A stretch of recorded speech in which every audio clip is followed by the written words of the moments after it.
নমস্কার। কথায় কথায় কথামৃত অনুষ্ঠানের ৩৯১তম পর্বে আপনাদের স্বাগত। আপনারা এই অনুষ্ঠান দেখছেন প্রাণারাম বাংলা ইউটিউব চ্যানেলে, যেখানে সপ্তাহের প্রত্যেক দিন সম্প্রচারিত হয় এই কথায় কথায় কথামৃত অনুষ্ঠানটি। শুরুর সময় থাকে রাত্রি ৯টা, আর কোষ্ঠীপাথর প্রাণারাম ইউটিউব চ্যানেলে প্রত্যেক সপ্তাহের শনিবার সম্প্রচারিত হয় শ্রী শ্রী মায়ের কথা। শুরুর সময় থাকে সন্ধে ৬টা।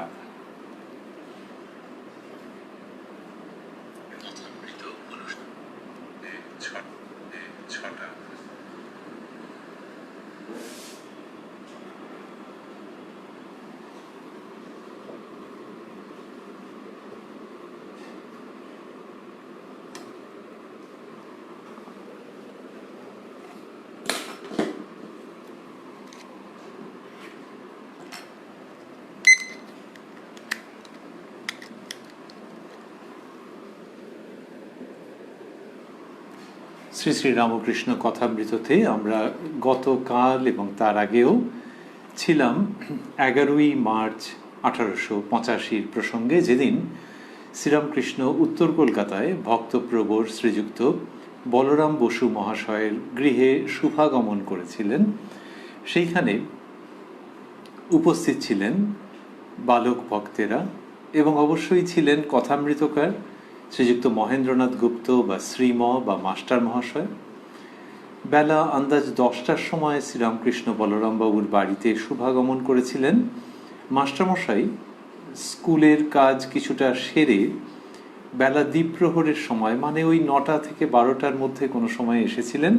তারপর স্কুলে চলে গিয়েছিলেন, আবার স্কুলের ছুটির পরে এসেছিলেন। এসে শ্রীরামকৃষ্ণের অমীয় বাণী শ্রবণ করছিলেন এবং অবশ্যই শুনছিলেন অন্যান্য ভক্তরা। আমরা গতকাল যতটা অবধি সেই প্রসঙ্গ শুনেছি, তার পরের অংশে আজকে প্রবেশ করব শ্রী শ্রী রামকৃষ্ণ কথামৃততে, যার সূচনায় কথামৃতকার উদ্ধৃত করেছেন তব কথামৃতং তপ্ত জীবনং কবিভিরীড়িতং কল্মষাপহং শ্রবণমঙ্গলং শ্রীমদাততং ভুবি গৃণন্তি ये ভূরিদা জনাঃ।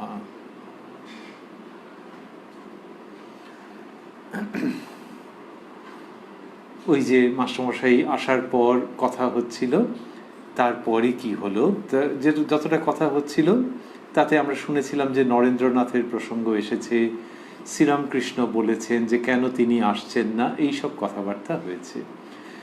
নরেন্দ্রনাথের সাময়িক না আসাই শ্রীরামকৃষ্ণের অস্বস্তির বেদনার কারণ হতো, সেটা আমরা লক্ষ্য করেছি এবং সেখানে তার মধুর বচন শুনেছি।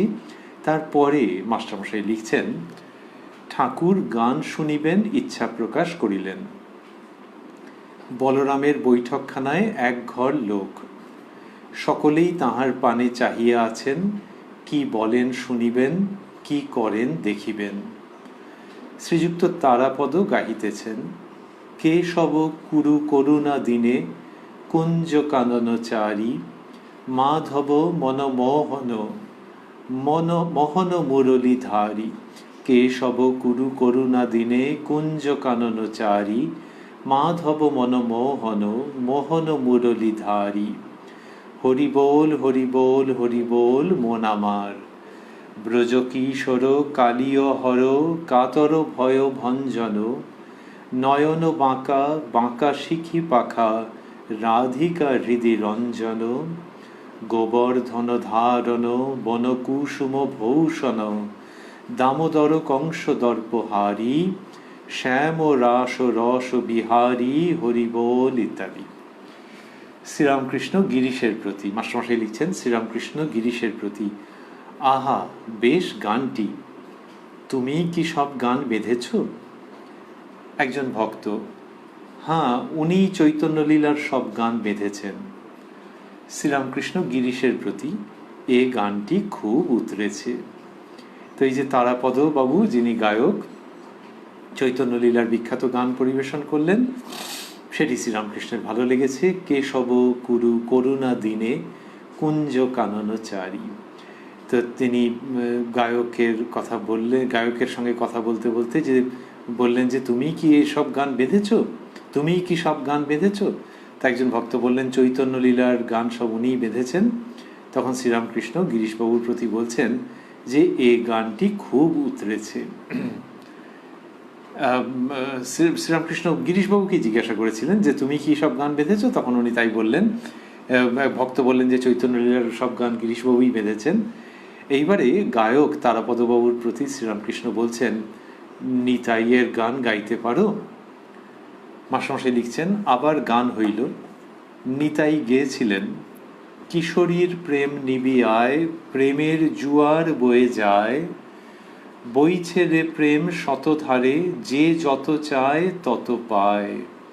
প্রেমের কিশোরী প্রেম বিলায় সাধ করি, রাধার প্রেমে বলরে হরি, প্রেমে প্রাণ মত্ত করে প্রেম তরঙ্গে প্রাণ নাচায়, রাধার প্রেমে হরি বলি আয় আয় আয়।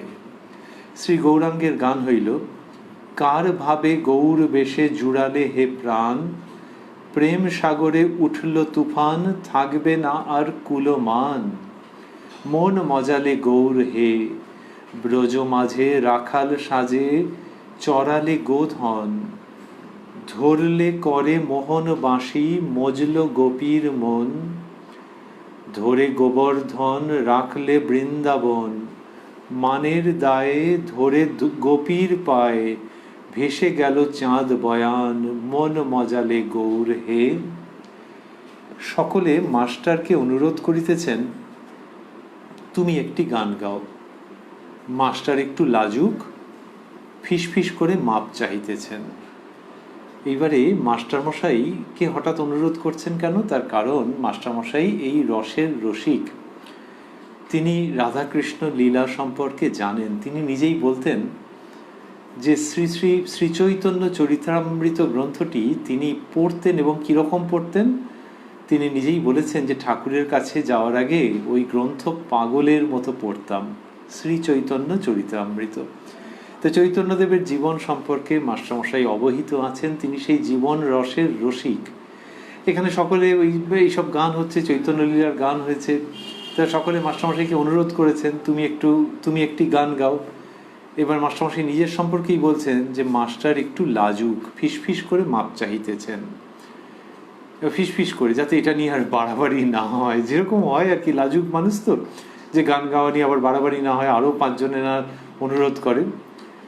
এবার গিরিশবাবু আমরা দেখেছি যে সেই দিন মাস্টারমশাইয়ের পেছনে লাগা লেগ পুলিংয়ের কোনো সুযোগ যেন ছাড়ছেন না। এর আগের অনুষ্ঠানে আমরা সব দেখেছি কি মজার এবং আনন্দের প্রসঙ্গ, আর শ্রীরামকৃষ্ণ সেখানে যোগদান করছেন, যে তাঁরই প্রিয় মাস্টারকে নিয়ে যেখানে গিরিশবাবু এসব করছেন, ঠাকুরও ইন্ধন দিচ্ছেন এবং উপযুক্ত রকমের যোগদান করছেন, আমরা সেটা দেখেছি। এখানেও সেই রকম দৃশ্য আজকেও, মানে আজকে যেটি আমরা পড়ছি। গিরিশ মাস্টারমশাই লিখছেন গিরিশ ঠাকুরের প্রতি সহাস্যে, মহাশয় মাস্টার কোনো মতে গান গাইছে না, মহাশয় মাস্টার কোনো মতে গান গাইছে না। শ্রীরামকৃষ্ণ বিরক্ত হইয়া, ও স্কুলে দাঁত বার করবে, গান গাইতে যত লজ্জা। মাস্টার মুখটি চুন করে খানিকক্ষণ বসিয়া রহিলেন। মাস্টারমশাই নিজের সম্বন্ধে এটা বলছেন। এই যে মাস্টারমশাই গান গাইছেন না, গিরিশবাবু যখন একটা ওই বলটা তুলেছেন, মাস্টারমশাই একবারে শ্রীরামকৃষ্ণ সেটার পূর্ণ সদ্ব্যবহার করতে দেরি করছেন না। বললেন যে ও স্কুলে দাঁত বার করবে, গান গাইতে যত লজ্জা। মানে স্কুলে কথাবার্তা তো দিব্যি বলে, তো এখানে গান গাইবার সময় যত লজ্জা। তো এই যে মাস্টারমশাই গান গাইছেন না, ঠাকুরের এতে আপত্তি আছে তো? তিনি গান গাওয়াকে উৎসাহিত করেছেন, যে সংকীর্তন হচ্ছে তখন গান গাইবে না? আমরা আগে দেখেছি যে মাস্টারমশাই রয়েছেন পঞ্চবটিতে, তিনি একটি গান ধরেছেন নিজের মতো করে, বিরল দৃশ্য, ঠাকুর আনন্দিত হচ্ছেন, কিন্তু সে কচিত কদাচিৎ, আর না হলে পাবলিকলি অন্যের সামনে গান গাওয়া।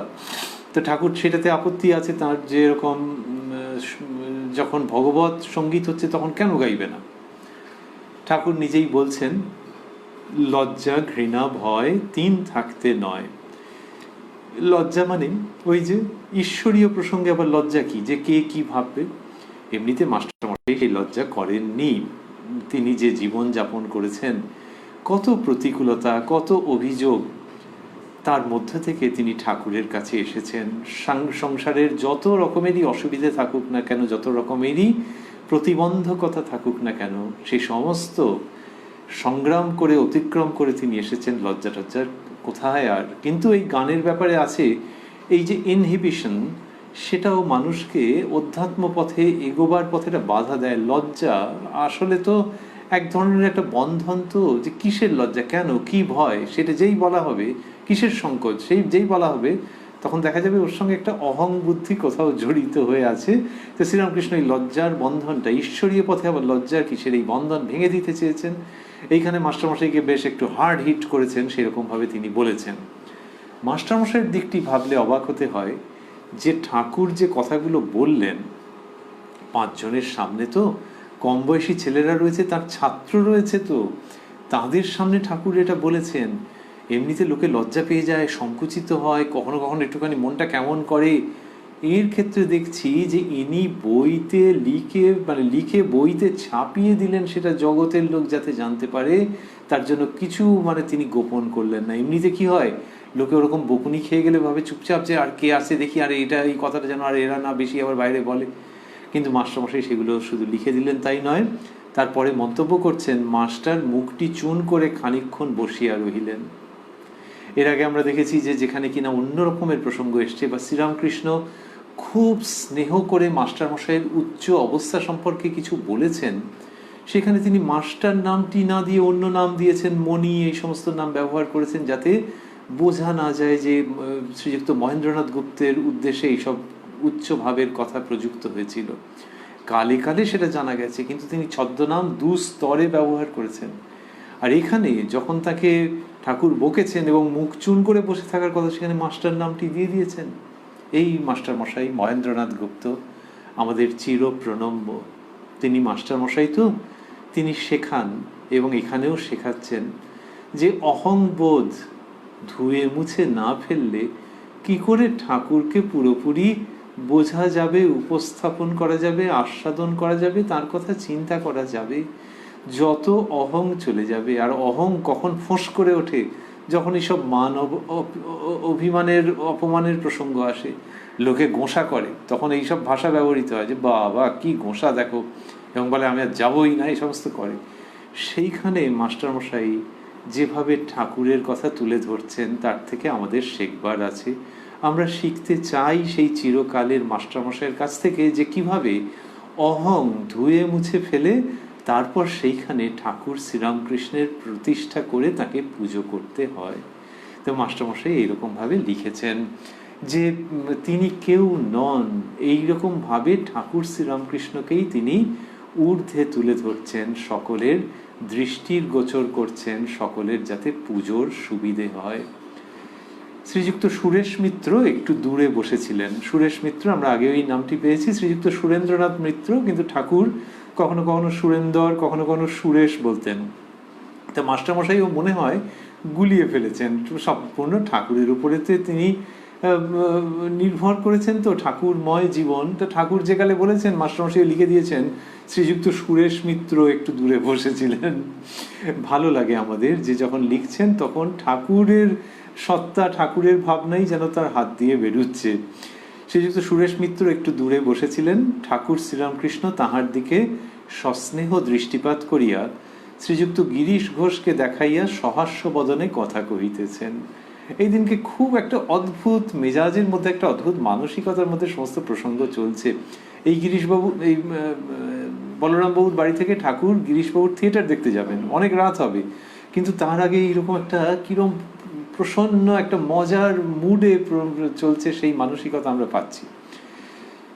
ঠাকুর কি করলেন যে সুরেনবাবুকে দেখিয়ে সস্নেহ দৃষ্টিপাত করে গিরিশ ঘোষকে দেখিয়ে সহাস্য বদনে কথা বলছেন। কি বলছেন? মাস্টারমশাই লিখছেন শ্রীরামকৃষ্ণ সহাস্যে, তুমি তো কি, ইনি তোমার চেয়ে, ইনি মানে মাস্টারমশাই বন্ধনীর মধ্যে লিখেছেন গিরিশ। সুরেশ হাসিতে হাসিতে, আজ্ঞা হাঁ, আমার বড় দাদা। সকলের হাস্য। এইটা বললেন, কি প্রসঙ্গে যে বললেন বোঝার উপায় নেই, কিন্তু একটা সম্ভাবনার ইঙ্গিত থেকে যাচ্ছে। ঠাকুর বলেছেন তুমি তো কি, ইনি তোমার চেয়ে খুব সম্ভবত, এটি ওই যেখানে পুরোটা ভাঙছেন না, ঈশ্বরীয় প্রসঙ্গ ভাব ভক্তি অনুরাগ হলে তো বলে দিতেন, সেটার একটা সম্ভাবনা রয়েছে যে তোমার কত ভাব ভক্তি আছে, ইনি তোমার থেকেও বেশি, কিন্তু সেটা হলে বলে দিতেন বলেই মনে হয়। এখানে অন্যরকম, সুরেনবাবু খুব, বা সুরেন্দ্রবাবু খুব পানাসক্ত ছিলেন, প্রচণ্ড রকমের। ঠাকুর সব জানতেন। তিনি একবার বলেছিলেন, জানছেন তো যে এক্ষুনি কাটানো যাবে কি করে, তো বলেছিলেন যে দেখো, যা খাবে মাকে নিবেদন করে খাবে, আর দেখো মাথা না টলে, মাথা না ঘোরে, পা না টলে, এরকমভাবে বলেছিলেন। আর দেখো যেন পা না টলে, আর মাকে নিবেদন করে খাবে। যেন খুব সোজা, কিন্তু এরকমভাবে বলেছেন যে আস্তে আস্তে যাতে ওইখান থেকে সুরেনবাবু সরে আসেন। কি মমতাপূর্ণ ভঙ্গি! বকুনি নয়, অপদস্থ করা নয়, শর্ত আরোপ করা নয় যে এরম হলে তবে আমার কাছে আসবে, কিন্তু ধীরে ধীরে ধীরে ধীরে রাজপথে নিয়ে আসার কি অসামান্য একটা প্রচেষ্টা, তারই নিদর্শন সুরেন্দ্রবাবুর জীবনে পাওয়া যায়। এবং সুরেন্দ্রবাবুর জীবন যেভাবে পরিবর্তিত হয়েছে সে তো ইতিহাস। এইবার ঠাকুর যে মানসিকতায় যে মুডে আছেন, সেইখানে এরকম বোঝা, আরে তুমি তো কি ইনি তোমার চেয়ে, তার মানে গিরিশ আরো এক ধাপ এগিয়ে আছে, এই কথা যদি কেউ বলেন তাহলে হচ্ছে কি যে আরে ইনি সমস্তটা বোঝেন, আরে সব জানেন, ছি, না এবার ছেড়ে দিতেই হবে দেখছি। এই সংশোধন করবার তো নানান রকমের পদ্ধতি থাকে। এই বন্ধু ভাবে, সখা ভাবে, যারা আমি সব জানি বাবা, আর তুমি এই যে আরো, ইনি তোমার চেয়ে, এইটি যদি এই আসক্তির প্রসঙ্গেও শ্রীরামকৃষ্ণ বলে থাকেন, অন্য দিক দিয়েও কিন্তু খাটছে যে সুরেন্দ্রবাবুর যে পরিবর্তন, ঠাকুরের প্রতি তার যে আত্মসমর্পণ, সানন্দে, স্বেচ্ছায়, সেখানেও গিরিশবাবু তাকে এগিয়ে আছেন, তার থেকে এগিয়ে আছেন। কীরকম? সুরেন্দ্রবাবু একটা পারিবারিক বিপর্যয়ের মধ্যে ছিলেন, প্রচণ্ড মানসিক অস্থিরতার মধ্যে ছিলেন। তখন ঠাকুরের ভক্ত, তার আত্মীয়, তিনি বলেছেন যে ঠাকুরের কাছে যেতে। তিনি নিমরাজি হয়ে সুরেন্দ্রবাবু এসছেন, আর খুব আনফেয়ার কথা বলেছেন যে হ্যাঁ যাবো, কিন্তু যদি দেখি উল্টোপাল্টা হচ্ছে তাহলে এরকম করে দিয়ে আসবো, বলে একটা খুব বাজে কথা বলেছেন। তারপরে ঠাকুরের কাছে এসছেন, এসে তার একেবারে মনোভাব পরিবর্তিত হয়ে গেছে। তিনি বলছেন আমি কানমোলা খেয়ে এলাম ওখান থেকে। এই খুব আনন্দের সঙ্গে তিনি বলেছেন যে গিয়েছিলাম একরকম মনোভাব নিয়ে, কিন্তু কানমোলা খেয়ে এলাম। এই যে তার ইউটার্ন, স্বেচ্ছায় সানন্দে সাগ্রহে ইউটার্ন, এইটা গিরিশবাবুর জীবনে আরও সাংঘাতিক রকমের। আমরা তো জানি যে গিরিশবাবু কীরকম করেছেন, সেটাকে অশ্রদ্ধা বললেও যেন কম বলা হয়ে যায়, যে কিছু মানেন না।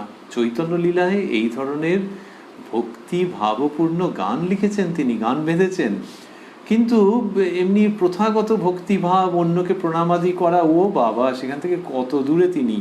এবং ঠাকুরের সঙ্গেও কিরম আরো ছাড়ো এবং কী সব আজে বাজে ব্যবহার করেছেন, সাংঘাতিক রকমের করেছেন, মুখের ভাষার কোনো লাগাম রাখেননি তিনি। সেই গিরিশবাবু ঠাকুরকে অবতার বলে মানছেন, এবং যা উক্তি করছেন এক এক সময় ঠাকুরকে থামাতে হচ্ছে যে ওগো তিনিই সব, তিনিই আমার মধ্য দিয়ে কথা বলছেন, মাই কথা বলছেন, এরকমভাবে থামাতে হয়েছে।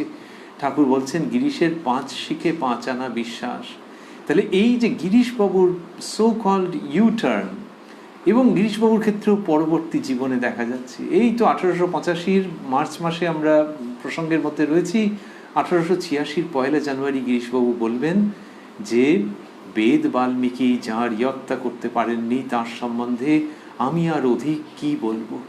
সুতরাং সুরেন্দ্রবাবুর পূর্বাবস্থা পরের অবস্থা, তার থেকে গিরিশবাবুর ক্ষেত্রে পূর্বাবস্থা পরের অবস্থা ঢের বেশি এগিয়ে।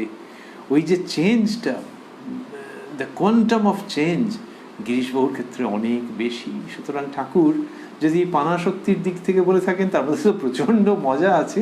আবার আমরা যখন দেখছি এই দুটি জীবন, তখন দেখছি যে ওই ইউটার্ন, সানন্দ ইউটার্নেও গিরিশবাবু ঢের এগিয়ে আছেন। তো সুরেশ মাস্টারমশাই লিখছেন যে হাসতে হাসতে বললেন, আজ্ঞা হ্যাঁ, আমার বড়দাদা সকলের হাস্য। এই যে সকলেই হেসেছেন, এইখান থেকেও মনে হচ্ছে যে ও সমসাময়িক লোক, তো তারা বুঝে গেছেন যে ইঙ্গিতটা কোন দিকে। গিরিশ ঠাকুরের প্রতি, এবার গিরিশবাবু একটু প্রসঙ্গটা ঘোরাচ্ছেন, গিরিশ ঠাকুরের প্রতি, আচ্ছা মহাশয়, আমি ছেলেবেলায় কিছু লেখাপড়া করি নাই, তবু লোকে বলে বিদ্বান। সত্যি গিরিশবাবু সেরকম প্রথাগত লেখাপড়া তো বেশি করেননি, কিন্তু লোকে তাকে বিদ্বান বলেছে, কারণ যে পালা রচনা করেছেন খুব হাই স্কলারশিপ না থাকলে ওটা তো হয় না, অত্যন্ত মানে গভীর লেখাপড়া করেছেন। আসলে তিনি ওই বইপত্র প্রচুর পড়তেন এবং নিজের সঞ্চয় করে রাখলে যেগুলো ভালো হতো সেই সব টাকা দিয়ে বইপত্র কিনেছেন, তো তা সেই জন্য তার কলম দিয়ে ওইসব বেরিয়েছে। তো এইসব প্রসঙ্গ বললেন। মাস্টারমশাই লিখছেন, শ্রীরামকৃষ্ণ, মহিমা চক্রবর্তী অনেক শাস্ত্র দেখেছে শুনেছে, খুব আধার মাস্টারের প্রতি, কেমন গা? এরকম শ্রীরামকৃষ্ণ বললেন মহিমা বাবুর সম্বন্ধে, যে তিনি অনেক শাস্ত্র দেখেছেন এবং খুব আধার। তা বলছেন যে কেমন গা? মহিমাচরণ চক্রবর্তী মহাশয়ের প্রসঙ্গ আমরা আগে শুনেছি, তা সেইখানে ঠাকুর শ্রীরামকৃষ্ণ ওটি বলছেন যে অনেক শাস্ত্র দেখেছি। গিরিশবাবু যে তার ওই লেখাপড়ার কথা বললেন, তখন এই প্রসঙ্গটা এসছে। মাস্টারমশাই লিখছেন, মাস্টার, আজ্ঞা হাঁ। গিরিশ, কি বিদ্যা? ও অনেক দেখেছি, ওতে আর ভুলি না। ওই যে মহিমা বাবুর যে এমনি লেখাপড়া অনেক আছে, শ্রীরামকৃষ্ণ যে ওর কথা বলছেন, মহিমা বাবুর কথা, তখন গিরিশবাবু বলছেন যে ওতে আর ভুলি না, মানে ঠাকুর শ্রীরামকৃষ্ণকে পাচ্ছেন তো, সেই জন্যে আর কে কত বিদ্বান লোক আছে ওর লিস্ট জেনে আমার লাভ নেই। এটা ঠাকুরের প্রতি প্রশস্তি মুখে এই কথাটি হচ্ছে। তো তা বললেন যে কি বিদ্যা? গিরিশবাবু বলছেন কি বিদ্যা? ও অনেক দেখেছি, ওতে আর ভুলি না। শ্রীরামকৃষ্ণ হাসিতে হাসিতে, মাস্টারমশাই লিখছেন, শ্রীরামকৃষ্ণ হাসিতে হাসিতে, এখানকার ভাব কি জানো?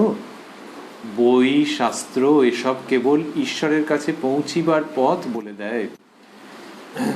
এখানকার ভাব কি জানো? বই শাস্ত্র এসব কেবল ঈশ্বরের কাছে পৌঁছিবার পথ বলে দেয়। এই শব্দগুলিকে মাস্টারমশাই স্থূলাক্ষরে দিয়েছেন। পথ উপায় জেনে লবার পর আর বই শাস্ত্রে কি দরকার, তখন নিজে কাজ করতে হয়। তো বললেন এখানকার ভাব কি জানো, তারপরে ওই কথাগুলি আসছে স্থূলাক্ষরে, বই শাস্ত্র এসব কেবল ঈশ্বরের কাছে পৌঁছিবার পথ বলে দেয়। যদিও তিনি বলেছেন যে মহিমা বাবুর খুব লেখাপড়া আছে, কিন্তু এখানে বলছেন যে বই শাস্ত্র এগুলো যেগুলো আছে এগুলোর উপরে খুব বেশি গুরুত্ব আরোপ করা হচ্ছে না গো, তা কেবল ঈশ্বরের কাছে পৌঁছিবার পথ বলে দেয়। পথ উপায় জেনে লবার পর আর বই শাস্ত্রে কি দরকার, তখন নিজে কাজ করতে হয়। এই অধ্যাত্ম সাধনের দিকে চলে আসছেন এবং সেটা শাস্ত্রের প্রসঙ্গ উল্লেখ করে এরপরেই গল্পের মতো করে বলছেন, উদাহরণ দিচ্ছেন। বলছেন, একজন একখানা চিঠি পেয়েছিল, কুটুম বাড়ি তত্ত্ব করতে হবে, কি কি জিনিস লেখা ছিল। জিনিস কিনতে দেবার সময় চিঠিখানা খুঁজে পাওয়া যাচ্ছিল না। কর্তাটি তখন খুব ব্যস্ত হয়ে চিঠির খোঁজ আরম্ভ করলেন। অনেকক্ষণ ধরে অনেকজন মিলে খুঁজলে শেষে পাওয়া গেল। তখন আর আনন্দের সীমা নাই। কর্তা ব্যস্ত হয়ে অতি যত্নে চিঠিখানা হাতে নিলেন আর দেখতে লাগলেন কি লেখা আছে।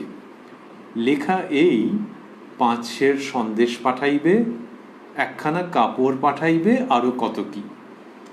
তখন আর চিঠির দরকার নাই। চিঠি ফেলে দিয়ে সন্দেশ ও কাপড়ের আর অন্যান্য জিনিসের চেষ্টায় বেরুলেন। চিঠির দরকার কতক্ষণ? যতক্ষণ সন্দেশ কাপড় ইত্যাদির বিষয় না জানা যায়, তারপরই পাবার চেষ্টা। বলছেন, শাস্ত্রে তাকে পাবার উপায়ের কথা পাবে, কিন্তু খবর সব জেনে নিজে কর্ম আরম্ভ করতে হয়, তবে তো বস্তুলাভ। এটি বলছেন, ওই যে নিজে কর্ম আরম্ভ করতে হয়। কর্ম মানে অধ্যাত্ম সাধনা, নিজের সাধ্য মতো। তাই বললেন যে চিঠি, কি সুন্দর করে এই গল্পটি বলা, উদাহরণ, যে চিঠি পেয়ে গেছে, কি যেন লেখা ছিল, খোঁজ এরকম হারিয়ে গেছে। বললেন কেন? ওই যে ওই ব্যাকুলতাটা বোঝাবার জন্য যে চিঠি খুঁজছে, কিন্তু কি জন্য বলতো? ওইগুলোকে আনতে হবে তো, কিন্তু লিস্টটা কোথায়? তো করে দেখলে যে তার মধ্যে লেখা আছে 5 সের সন্দেশ, 1খানা কাপড়, আরও কি ব্যাস। এটা যখন পেয়ে গেলেন তখন আর চিঠির দরকার নেই, চিঠি ফেলে দিয়ে এতটা পর্যন্ত লিখছেন, চিঠি ফেলে দিয়ে ওইগুলো সন্ধান করতে আরম্ভ করলো। তার মানে শাস্ত্রের মধ্যে থেকে ওই সন্ধানটুকুনি জেনে নিতে হয়। সন্ধান মানে ওই তালিকা মতো যে কি করতে হবে, কিন্তু তার মানে তুমি এটা পেয়ে গেলে তা নয়। তো শাস্ত্র পড়ে কি কেউ ভাবে যে পেয়ে গেলাম? শাস্ত্র পড়ে ভাবে না, কিন্তু অনেক সময় বুদ্ধির মধ্যে দিয়ে যে আচ্ছা এইটা এইভাবে বলা হচ্ছে, হ্যাঁ আমি এই যুক্তির জায়গাটা বুঝে গেছি, logically I have understood, I have sorted out, I have reached the, no, you have not reached the destination, লক্ষ্যে পৌঁছওনি, তুমি বুদ্ধি দিয়ে বুঝে গেছো। কিন্তু এটা হচ্ছে শ্রীরামকৃষ্ণ শেখাচ্ছেন যে চিঠি পড়ে যদি কেউ ভাবে 5 সের সন্দেশ পেয়ে গেছি, তা তো নয়, এবার চেষ্টা করতে হবে। ওই জন্য চিঠি ফেলে দিয়েছে। সেরকম ফেলে দেওয়া কথাটা কেন? শাস্ত্রকে শ্রীরামকৃষ্ণ সুগভীর শ্রদ্ধা করছেন বললেও কম বলা হয়, কিন্তু শাস্ত্রের প্রতি অতিরিক্ত অ্যাটাচমেন্ট যাতে না থাকে ওই জন্য। যে প্রসঙ্গটা এবার মন থেকে সরাও, শাস্ত্রের মধ্যে তুমি পেয়ে গেছো যে কি করতে হবে, কোন লক্ষ্যে পৌঁছতে হবে, কি বস্তু লাভ করতে হবে, এইবার সেইটির জন্য প্রযত্ন করো। আর বই খুলো না। তা বই খুললে খুব ক্ষতি হয়ে যাবে নাকি? না, তা নয়, কিন্তু আর ওই বিচারের মধ্যে যেও না। অনেক রকমের ভাষ্য, টিকা এইসব আছে, অনেকে অনেক রকমের মত বলেন, একজনের মত আরেকজন খণ্ডন করেন, এমনকি একই মতের মধ্যে দুজনের ব্যাখ্যার তারতম্য হয়ে যায়। কেউ একটা পথ ধরে বোঝান, কেউ আবার শব্দের ব্যুৎপত্তিতে চলে যান, ব্যুৎপত্তিতে গিয়ে আবার দু রকমের মতামত দেখতে পাওয়া যায়। ওই দিকে একদম যেও না, চিঠি ফেলে দিতে হয়, এরকম বলেছেন। তাহলে তুমি নিজে যখন একটা সন্ধান পেয়ে গেছো, ব্যাস এইবার ডুব দাও। আচ্ছা, ওই যে শাস্ত্র নিয়ে যে আলোচনা আছে সেগুলোকে অবলম্বন করলে তো হতো না। এই যে আলোচনা করেছেন বিভিন্ন মহাজন, তো এবং তাদের মধ্যে তো দেখছো যে মতের পার্থক্য রয়েছে, তাহলে তোমার জন্য কোনটা উপযুক্ত জানো না তো? তোমার যে কনস্টিটিউশন, তোমার যে মন, বুদ্ধি, অহংকার, সংস্কার যা কিছু আছে, তাতে কোন পথে এগোতে হবে সেটা তো তুমি জানো না। ওই জন্য মোটামুটি সন্ধান বুঝে নিয়েছো, এইবার ডুব দাও। দিলে তুমি যেটা ভাবছিলে যে শাস্ত্র পড়ে 5 জনের সঙ্গে বিচার করে যেটা হবে, ওইটা অন্তরে পাবে। অন্তরে যেই ডুব দিয়ে তুমি এগোতে যাবে, তখনই দেখবে সমস্ত উপস্থিত হবে। It's not a very comfortable journey, it's not a very easy journey without obstacles. সেখানে নানান রকমের প্রতিবন্ধকতা পাবে, কিন্তু তার ইচ্ছে হলে সেইগুলোকে অতিক্রম করে করে যেতে হবে, এবং সেইখানেই আনন্দ, সেইটাই পদ্ধতি। এই জন্যে শাস্ত্রকে তখন নমস্কার করে সরিয়ে রেখে অন্তর্জগতের যাত্রা শুরু করো। দেখবে আস্তে আস্তে অন্ধকার কেটে আলো আসতে আরম্ভ করবে। এইটা শ্রীরামকৃষ্ণ বলছেন, এবং সেইটি নিয়ে আসছেন। বলছেন শাস্ত্রে তাকে পাবার উপায়ের কথা পাবে, কিন্তু খবর সব জেনে নিজে কর্ম আরম্ভ করতে হয়, তবে তো বস্তু লাভ। গিরিশবাবু শুনছেন, মাস্টারমশাই শুনছেন, চুনিলাল বাবু রয়েছেন, সুরেন্দ্রবাবু রয়েছেন, বালক ভক্তেরা রয়েছেন, তারা শুনছেন, ঋদ্ধ হচ্ছেন, এবং কথামৃতের মাধ্যমে উত্তরকালের মানুষের কাছে এই মহাবাণী থেকে যাচ্ছে। এইবার শ্রীরামকৃষ্ণ যখন এটি বললেন, তারপরে আরো মজা করছেন। তিনি মজা করে বলছেন, শুধু পাণ্ডিত্যে কি হবে? অনেক শ্লোক, অনেক শাস্ত্র পণ্ডিতের জানা থাকতে পারে, কিন্তু যার সংসারে আসক্তি আছে। এই ফাঁকে আমরা ভাবি ঠাকুরের কথা কর্ণে এবং হৃদয়ে নিয়ে যে গিরিশবাবুর শ্রীরামকৃষ্ণের প্রতি আকর্ষণের, আমরা ভক্তির প্রসঙ্গ এক্ষুনি আনছি না, আকর্ষণের কিন্তু অন্যতম কারণ এইটা যে ইনি ট্র্যাডিশনাল পথে টানতে চান না। যে শাস্ত্রে লেখা আছে অতএব তোমাকে মানতে হবে, মানো কি মানো না। এই তো কথা বলতে গিয়ে একটা যুক্তির ভুল করে ফেললে, ওই বইতে অমুক জায়গায় এরকম লেখা আছে, গিরিশবাবু ওখানে আর দ্বিতীয়বার বোধহয় পা মারাবেন না। কারণ কি? উনি চাইছেন যে একদম মৌলিক কিছু কেউ বলুক, অরিজিনাল কিছু কেউ বলুক, আর প্লিজ আমাকে যেন বাধ্য না করে। এই দুটো জায়গায় শ্রীরামকৃষ্ণের কাছে যেভাবে পাচ্ছেন, সেরকম জীবনে পাননি। যে শ্রীরামকৃষ্ণ ভেতরের অভিজ্ঞতার ভিত্তিতে বলছেন। এই যে শাস্ত্র সম্বন্ধে এটি বললেন, সশ্রদ্ধ উক্তি কিন্তু সতর্ক উক্তি। আর গিরিশবাবুকে বললেন না যে সমস্ত ছেড়ে দিয়ে আসবে কালকে, তবে তুমি এখানে এন্ট্রি পাবে। মাঝখান থেকে সুরেন্দ্রবাবুর সঙ্গে ওরকম কি আর ইয়ার্কির ভঙ্গিতে বললেন। গিরিশবাবু তাড়াতাড়ি প্রসঙ্গ চাপা দিতে চাইছেন যেন। এই যে ফ্রেন্ডলি ওয়েতে পথ দেখিয়ে দেওয়া। ঠাকুর বলতেন গুরু যেন সেথ, মানে সঙ্গে চলেন তিনি সহায়ক, তিনি সখা। গিরিশবাবু শ্রীরামকৃষ্ণের মধ্যে এটা পাচ্ছেন, তো সেই জন্য এটা এত তার আকর্ষণ। তিনি চৈতন্য লীলা লিখেছেন, প্রহ্লাদ চরিত্র লিখেছেন, আরও কত নাটক রচনা করেছেন, পড়েছেন প্রচুর। আর হিয়ার ইজ আ ম্যান, হ্যাঁ চলো গড ম্যান, পরে ওনার উপলব্ধি হচ্ছে, যিনি এইটা জানেন, এই জগতের মধ্যে রয়েছেন। তিনি একটা খাবার কিভাবে তৈরি হয় তার মেনু অনেক জায়গায় আছে, ইউটিউবে ভিডিও আছে, আর এই সামনে একজন আছেন, লোকে বলে হাত পুড়িয়ে রান্না করেছেন। তো ইনি সেই সাধন করেছেন, ইনি সেটা প্রাপ্ত হয়েছেন, ইনি জানেন।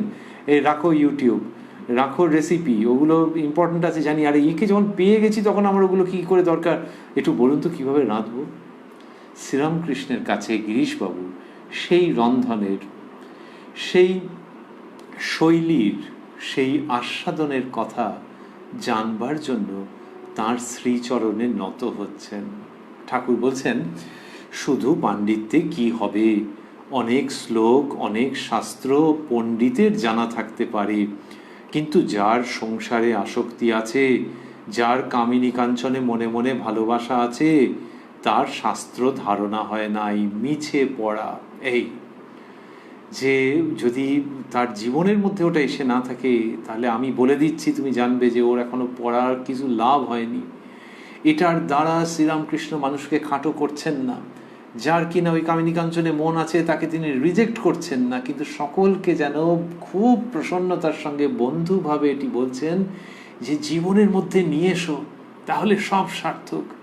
এই সদর্থক বাণী শ্রীরামকৃষ্ণ আনছেন, সতর্কভাবে পার্থক্য দেখিয়ে দিচ্ছেন। কিন্তু পার্থক্য দেখিয়ে দেওয়া মানে এই নয় যে এটা সাদা আর ওটা কালো এবং কালোটাকে জঞ্জালে ফেলেন না। সেই কালোর মধ্যে থেকেও তিনি আলো নিয়ে আসতে চাইছেন। এই সহানুভূতিপূর্ণ দৃষ্টিতে শ্রীরামকৃষ্ণের এই কথামৃত। তো সেখানে তিনি বললেন যে যার কামিনী কাঞ্চনে মনে মনে ভালোবাসা আছে, তার শাস্ত্র ধারণা হয় নাই, মিছে পড়া। তার মানে হচ্ছে যে my child rise to the occasion, জীবনকে সেভাবে তৈরি করে নাও। এবার মজার কথা বলছেন, পাঁজিতে লিখেছে বিষাড়া জল, কিন্তু পাঁজি টিপলে এক ফোঁটাও পড়ে না। এক ফোঁটাই পর, কিন্তু এক ফোঁটাও পড়ে না, সকলের হাস্য। তা বলছেন পাঁজিতে লিখেছে বিষাড়া জল, মানে অতটা জল হবে আর কি সেই দিনকে। এখন মিলিমিটারে মাপ হয়, তখন ওই রকম। কিন্তু পাঁজি টিপলে এক ফোঁটাও পড়ে না। তা পাঁজি টিপতে যাবে কেন লোকে? ওই যে শাস্ত্র পড়ে যদি ভাবো যে সব হয়ে গেছে, ধর্মকর্ম সব হয়েছে, ওই লোকটা টেনে টুনে মাধ্যমিক পাস, বেদ বেদান্ত উপনিষদ বানান করতে পারবে না, ওর নাকি ভগবান লাভ হবে, এইটা কখনো ভেবো না। তার পাস কম থাকুক বেশি থাকুক, ভগবান লাভের প্রসঙ্গটা স্বতন্ত্র, তার সঙ্গে এইটার যোগ নেই। তো যদি তুমি এরকম ভেবে থাকো যে অনেক পড়াশোনা করেছো ওই জন্য তুমি ভগবান লাভ করে ফেলবে, তার মানে তুমি আসলে পাঁজি নিংড়বার চেষ্টা করছো। তো সেইটি শ্রীরামকৃষ্ণ বলছেন, পাঁজিতে লিখেছে বিষাড়া জল, কিন্তু পাঁজি টিপলে এক ফোঁটাও পড়ে না। এখানে লিখেছে পাঁজি টিপলে, অন্যত্র বলছেন নিংড়লে পড়ে না। তা বলছেন এক ফোঁটাই পড়, তার মানে কিরকম এর মধ্যে আবার মশলা দিচ্ছেন যে মানে একজন খুব চেষ্টা করছে যে এক ফোঁটাই পড়, কিন্তু এক ফোঁটাও পড়ে না, সকলের হাস্যতা। মানুষের না হেসে থাকতে পারে? যে পাঁজি টিপে সে লোকটা ভাবছে যে এখান থেকে জল পড়ুক, যা কিছুই হলো না। গিরিশবাবু তুখোর হিউমারিস্ট, প্রচণ্ড রকমের, লোকের পেছনেও লাগতে পারেন। এই তো আমরা দেখছিলাম মাস্টারমশাইয়ের সঙ্গে যা করছেন, এমনি ইনসিডেন্টালি মাস্টারমশাইয়ের থেকে বছর 10 বড় গিরিশবাবু। তা সেখানে হচ্ছে যে লোকের পেছনে লাগতে পারেন, আর প্রচণ্ড রকমের হাস্যরস তার রয়েছে। সুতরাং গিরিশবাবুর কাছে কেউ মজার কথা বলবেন আর গিরিশবাবু তাতে এমনি অংশগ্রহণ করবেন, এটা হওয়ার কথা নয়। এমনিতে খুব রাশভারী লোক তো, কিন্তু দেখা যায় যে ঠাকুর যে মজাগুলো করছেন ওইগুলো গিরিশবাবুর হেভি লাগছে। আমরা একালের ভাষা ব্যবহার করতে বাধ্য, এবং গিরিশবাবু আবার সেখানে আবার নিজের মতো কিছু রকমারি মশলার সংযোজন করছেন। ঠাকুর যখন বলেছেন এক ফোঁটাই পর, কিন্তু এক ফোঁটাও পড়ে না, সকলের হাস্য। গিরিশ সহাস্যে, মহাশয় পাঁজি টিপলে এক ফোঁটাও পড়ে না, সকলের হাস্য। গিরিশবাবুর এটা জানা নেই, এবং ঠাকুর যদি বলেন হ্যাঁ পড়ে, তাহলে বাড়ি গিয়ে চেষ্টা করে দেখবেন। এইরকমভাবে আরও সেটাকে বাড়িয়ে তুলছেন প্রসঙ্গটাকে, বলছেন মহাশয় পাঁজি টিপলে এক ফোঁটাও পড়ে না, সকলের হাস্য। এবং এই যে গিরিশবাবু বলছেন সকলে হাসছেন, এইখানে শ্রীরামকৃষ্ণ কিন্তু ওইটা এনজয় করছেন। মাস্টারমশাই লিখছেন শ্রীরামকৃষ্ণ সহাস্যে। এই যে শ্রীরামকৃষ্ণ সহাস্যে বলছেন, এটাও খুব রিমার্কেবল যে অন্য কেউ যখন একটা হাসাহাসির মধ্যে একটা কিছু দিয়েছেন, তখন অনেক সময় হয় যে আই অ্যাম দ্য গ্রেটেস্ট এরকম যদি বাই চান্স কারো থাকে, তখন সেই লোক আবার ওই হাসির মধ্যে অংশগ্রহণ করবে না। যে আমি বলেছি সবাই হাসছে, ঠিক আছে, আবার তুমিও একটা দিলে, আরে বাবা আমার তো একটা পজিশন আছে। কিন্তু ঠাকুর একেই বলে জীবন রসিক। তিনি ওই কামিনী কাঞ্চন ত্যাগের প্রসঙ্গে চলে আসছেন, কিন্তু হাসতে হাসতে, ওই গিরিশবাবু বলেছেন সবাই হাসছেন, শ্রীরামকৃষ্ণ সহাস্যেন। পণ্ডিত খুব লম্বা লম্বা কথা বলে, কিন্তু নজর কোথায়? কামিনী আর কাঞ্চনে, দেহের সুখ আর টাকায়। শকুনি খুব উঁচুতে উড়ে, কিন্তু নজর ভাগাড়ে। হাস্য, নিজেই হাসছেন। কেবল খুঁজছে কোথায় মরা জানোয়ার, কোথায় ভাগাড়, কোথায় মরা। এই কথা বলছেন। তা এইগুলি বললেন যে যখন এই সমস্ত প্রসঙ্গ এসছে, তখন পণ্ডিতদের যে বিপরীত স্বভাব সেটার কথা বলছেন, এবং বলছেন যে এই পণ্ডিতরা কি করে, মানে ওই তথাকথিত পণ্ডিত, দ্য বুকিশ স্কলার্স। তো পণ্ডিত খুব লম্বা লম্বা কথা বলে, কিন্তু নজর কোথায়? কামিনী আর কাঞ্চনে, দেহের সুখ আর টাকায়। এইটা আধুনিককালে আরও বেশি প্রকট হয়ে যায় অনেক সময়, কিন্তু আমরা বারবারই ভাবছি যে শ্রীরামকৃষ্ণের কৃপা দৃষ্টি, আশীর্বাণীর বাড়ি বর্ষণ হচ্ছে সকলের ওপর নিরন্তর। কিন্তু ঠাকুর সেই সঙ্গে সতর্ক করে দেওয়ার জন্য এগুলো বলছেন, যে এটা আধুনিককালে খুব দেখতে পাওয়া যায় যে পণ্ডিত খুব লম্বা লম্বা কথা বলে, কিন্তু নজর কোথায়? ঠাকুর বলছেন কামিনী আর কাঞ্চনে, দেহের সুখ আর টাকায়। তাহলে দেহের সুখের দিকে নজর করবে না? ওই আর কি, যে যেটা প্রয়োজন সেটা একরকম, বিলাসিতা আর একরকম। যে এটা মানুষের পক্ষে রক্ষা করা খুব মুশকিল, যে লক্ষণ রেখাটা যে কোনখান অবধি প্রয়োজন শেষ আর কোথায় বিলাসিতা শুরু, কিন্তু একটা তো আছে। আর যে কিনা বিলাসে গা ভাসিয়ে দেয়, তার জন্য অঙ্ক কষে বার করতে হয় না যে এটা বিলাসিতা, সেই মানুষের ক্ষেত্রে তাহলে সেই রকম যদি হয়, তো ওইদিকে মন, এদিকে বড় পণ্ডিত, তখন হচ্ছে ভালো লাগছে না। এবং এই ভালো না লাগাটা, এই অনুমোদন না করাটা শ্রীরামকৃষ্ণ কত তীব্রভাবে ব্যক্ত করছেন। বলছেন শকুনি খুব উঁচুতে উড়ে, কিন্তু নজর ভাগাড়ে। এটা বলে নিজেই হাসলেন। তারপর বললেন কেবল খুঁজছে কোথায় মরা জানোয়ার, কোথায় ভাগাড়, কোথায় মরা। তো এই যে শকুনি এরকমভাবে খুঁজছে, এই যে তার মানে মাথা উঁচু করলেই সে স্বর্গ দেখতে পায়, এরকমভাবে শ্রীরামকৃষ্ণ বলছেন। কিন্তু অন্য জায়গাতেও আছে, কিন্তু তার নজর দেখো প্রথম জায়গায়, ইস সেই রকম যার কিনা দেহের সুখের দিকে, কামিনী আর কাঞ্চনে, দেহের সুখ আর টাকায় নজর। পণ্ডিত সে অনেক উপরে আছে, কিন্তু তার বুদ্ধিবৃত্তি রয়েছে, তার অনুভব আছে, ধরে নেওয়াই যেতে পারে। একটু চেষ্টা করলেই সে ভগবত উদ্দেশ্যে দ্রুত অগ্রসর হতে পারে, কিন্তু কোন দিকে আছে মনটা দেখো, ইস নাক টেপার মতো, মুখের রুমাল চাপার দেওয়ার মতো। সেই রকমভাবে শ্রীরামকৃষ্ণ তীব্রভাবে প্রসঙ্গটিকে নিয়ে এলেন। গিরিশের প্রতি নরেন্দ্র খুব ভালো, গাইতে বাজাতে, পড়ায় শোনায়, বিদ্যায়, এদিকে জিতেন্দ্রীয়, বিবেক বৈরাগ্য আছে, সত্যবাদী, অনেক গুণ। ওইসব হাবিজাবি প্রসঙ্গের পরেই নরেন্দ্রনাথের কথা বললেন। মাস্টারের প্রতি কেমন রে, কেমন গা, খুব ভালো নয়। একবার এরকম কেমন রে বলে নিলেন। মাস্টারমশাইয়ের প্রতি বলছেন কেমন রে, খুব ভালোবাসার থেকে এরকম হয়তো, কি রে এরকম বলছেন। তারপরে আবার বলছেন কেমন গা, খুব ভালো নয়। এই যে ভালোবাসার উক্তি কথামৃতের মধ্যে যেটি রয়েছে, চোখ বুজে ভাবলে, কানে কানে শোনবার চেষ্টা করলে বোঝা যাবে হয়তো যে ঠাকুরের ভালোবাসা কীরকম। সেই ভালোবাসা কোনো ব্যাকরণ দিয়ে বেঁধে দেওয়া যাবে না। ব্যাকরণ বহির্ভূত ভাষাতীত ভালোবাসা, কিন্তু সেটা জগৎ ব্যাপারকে উল্লঙ্ঘন করছে না, যুক্তিকে স্তম্ভিত করে বিপর্যস্ত করে দিচ্ছে না, আবার জগদতীত এক দৈবী ভাবের প্রসন্ন পরশ নিয়ে উপস্থিত হচ্ছে। মাস্টারমশাইকে বললেন, কেমন রে, কেমন গা? খুব ভালো নয়? মাস্টার, আজ্ঞা হাঁ, খুব ভালো। নরেন্দ্রনাথের প্রসঙ্গ হচ্ছে। তারপর গিরিশবাবুর প্রসঙ্গ একটু ফিস করে আলাদা করে বলছেন আবার মাস্টারমশাইকে।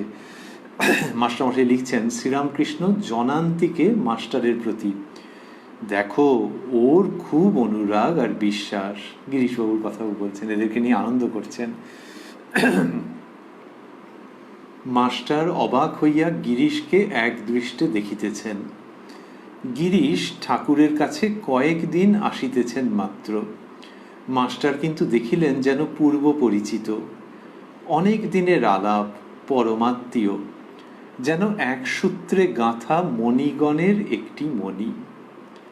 এরকমভাবে গিরিশবাবুকে দেখছেন মাস্টারমশাই এবং বলছেন যে অবাক হয়ে গিরিশকে এক দৃষ্টে দেখিতেছেন। অবাক হয়ে দেখছেন কেন? গিরিশবাবুকে প্রথম দেখছেন নাকি? কিন্তু ওই যে শ্রীরামকৃষ্ণের উক্তির আলোকে নতুনভাবে দেখছেন। কি অসামান্য একটি স্পর্শ আছে মাস্টারমশাইয়ের এই কথামৃতের রচনার মধ্যে দিয়ে, যে নতুন করে গিরিশবাবুকে দেখছেন। আরে ইনি কি বাচ্চা ছেলে নাকি যে নতুন করে দেখছেন? হ্যাঁ, কতটা সেই বাচ্চা ছেলের ভাব। বাচ্চা ছেলে অনেক সময় কোলে উঠে, যার কোলে উঠেছে তার মুখের দিকে তাকিয়ে একবার ভালো করে দেখে নেয় যে কার কোলে উঠলাম। গিরিশবাবুর প্রতি যেন মাস্টারমশাই সেরকম দেখছেন, যে ঠাকুরের এত স্নেহ ইনি পেয়েছেন, এত ভালোবাসা ইনি পেয়েছেন, দেখি এর দিকে ভালো করে একবার তাকিয়ে। মাস্টার অবাক হইয়া গিরিশকে এক দৃষ্টে দেখিতেছেন। দেখে কি মনে হচ্ছে? গিরিশ ঠাকুরের কাছে কয়েকদিন আসিতেছেন মাত্র। কয়েকদিন মানে অল্পকাল আসছেন। মাস্টারমশাই লিখেছেন যে ওই গত বছরের অক্টোবর থেকে যাতায়াত করছেন, তো খুব কম সময়ই হলো। মাস্টার কিন্তু দেখিলেন যেন পূর্ব পরিচিত, অনেক দিনের আলাপ, পরমাত্মীয়, যেন এক সূত্রে গাঁথা মণিগণের একটি মণি। যে মনে হচ্ছে একে দেখে যে যেন অনেক দিনের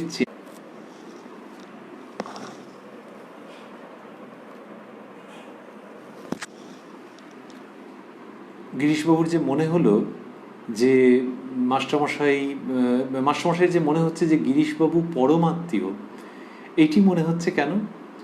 তার কারণ হচ্ছে যে ওই মাস্টারমশাই দেখছেন কোথায় যেন একটা আত্মীয়তা, সেটা ভেতরে ভেতরে। ঠাকুর বলছেন যে তার যারা পার্ষদ তাদেরকে সব এক সূত্রে গাঁথা। এমনি অন্যত্র বলতেন কলমির দল, একটাকে টানলেই অন্যরা চলে আসবে। আর শ্রীরামকৃষ্ণ গিরিশবাবুর ভূমিকা দেখেছেন, জানেন, মাস্টারমশাইয়ের ভূমিকা দেখেছেন, জানেন, দর্শন করেছেন ভাবচক্ষে। এই শ্রীরামকৃষ্ণ লীলায় এদের প্রত্যেকের ভূমিকা রয়েছে। শ্রীরামকৃষ্ণ লীলায় এরা বিশেষ ভূমিকা পালনের জন্য অবতীর্ণ। এগুলি ঠাকুর এসব বলেছেন, ইঙ্গিত দিয়েছেন। আর এখানে দেখছি যে মাস্টারমশাইয়ের মনে হচ্ছে যেন পূর্ব পরিচিত, অনেক দিনের আলাপ, পরমাত্মীয়, এরকম মাস্টারমশাইয়ের মনে হচ্ছে। যেন এক সূত্রে গাঁথা মণিগণের একটি মণি। এই যে এক সূত্রে গাঁথা এবং মণিগণের একটি মণি, এই কথা মাস্টারমশাই বলছেন। আমাদের খুব আনন্দ হচ্ছে যে এই যেন অনেক মণির মধ্যে গিরিশবাবু একটি মণি, আর এক সূত্রে, একটি সূত্রে, সেই সূত্রেরই নাম শ্রীরামকৃষ্ণ। সেই সূত্রের নাম শ্রীরামকৃষ্ণ, সেই সূত্রে গাঁথা অনেকগুলি মণি, তার পার্ষদ পরিকর বৃন্দ। এই হচ্ছে গিরিশবাবুকে দেখে মাস্টারমশাইয়ের মনে হচ্ছে, কিন্তু এই মনে হওয়াটা নিরপেক্ষভাবে মনে হচ্ছে, ইন্ডিপেন্ডেন্টলি মনে হচ্ছে যে যেন এক সূত্রে গাঁথা মণিগণের একটি মণি। কি চমৎকার বর্ণনা! নারায়ণ, মাস্টারমশাই লিখছেন, নারায়ণ বলিলেন, মহাশয় আপনার গান হবে না? ঠাকুরের বালক ভক্ত নারায়ণ, এর কথা আমরা আগেই পেয়েছি যে এই দিনে তিনি উপস্থিত রয়েছেন। মাস্টারমশাই লিখছেন, শ্রীরামকৃষ্ণ সেই মধুর কণ্ঠে মায়ের নাম গুণগান করিতেছেন। যতনে হৃদয়ে রেখো আদরিণী শ্যামা মাকে। এই প্রথম পংক্তিটি মাস্টারমশাই স্থূলাক্ষরে দিয়েছেন। যতনে হৃদয়ে রেখো আদরিণী শ্যামা মাকে, মাকে তুমি দেখো আর আমি দেখি, আর যেন কেউ নাহি দেখে। আর যেন কেউ নাহি দেখে কেন? মানে গুপ্তভাবে সাধনা, প্রচার নয়। কামাদিরে দিয়ে ফাঁকি, আয় মন বিরলে দেখি, রসনারে সঙ্গে রাখি, সে যেন মা বলে ডাকে, মাঝে মাঝে মা বলে ডাকে। কুরুচি কুমন্ত্রী যত, নিকট হতে দিও নাকো, জ্ঞান নয়নকে প্রহরী রেখো, সে যেন সাবধানে থাকে, যতনে হৃদয়ে রেখো, আদরিনী শ্যামা মাকে। তারপর মাস্টারমশাই লিখছেন, ঠাকুর ত্রিতাপে তাপিত সংসারী জীবের ভাব আরোপ করিয়া মার কাছে অভিমান করিয়া গাইতেছেন, গো আনন্দময়ী হয়ে মা আমায় নিরানন্দ করো না। এই প্রথম পংক্তিটি স্থূলাক্ষরে দেওয়া আছে। মাস্টারমশাই লিখছেন, ঠাকুর ত্রিতাপে তাপিত সংসারী জীবের ভাব আরোপ করিয়া। তার মানে ঠাকুর যে গাইছেন মনে হচ্ছে যেন একজন সাধারণ জীব ত্রিতাপে তাপিত। তিনি গাইলে এই গানের করুণ ভাব যেভাবে প্রকাশিত হয়, এই গানের আরতি প্রার্থনা যেভাবে প্রকাশিত হয়, সেইভাবে একজন একটা গান গাইতেই পারেন, সেটি সুর তান লয়ের দিক থেকে চমৎকার থাকতে পারে, কিন্তু সেটা খুব বিশুদ্ধ হলো, কিন্তু গানের মধ্যে যে ভাবটা রয়েছে, এখানে একটা করুণার ভাব রয়েছে, সেই প্যাথস, সেইটা ফুটছে কি নাও হতে পারে, অথচ গান ঠিকঠাক আছে। এখানে হচ্ছে সেই ভাব আরোপ করেছেন, গো আনন্দময়ী হয়ে মা আমায় গো আনন্দময়ী হয়ে মা আমায় নিরানন্দ করো না। ও মা, ও দুটি চরণ বিনে আমার মন অন্য কিছু আর জানে না। গো আনন্দময়ী হয়ে মা আমায় নিরানন্দ করো না। ও মা, ও দুটি চরণ বিনে আমার মন অন্য কিছু আর জানে না।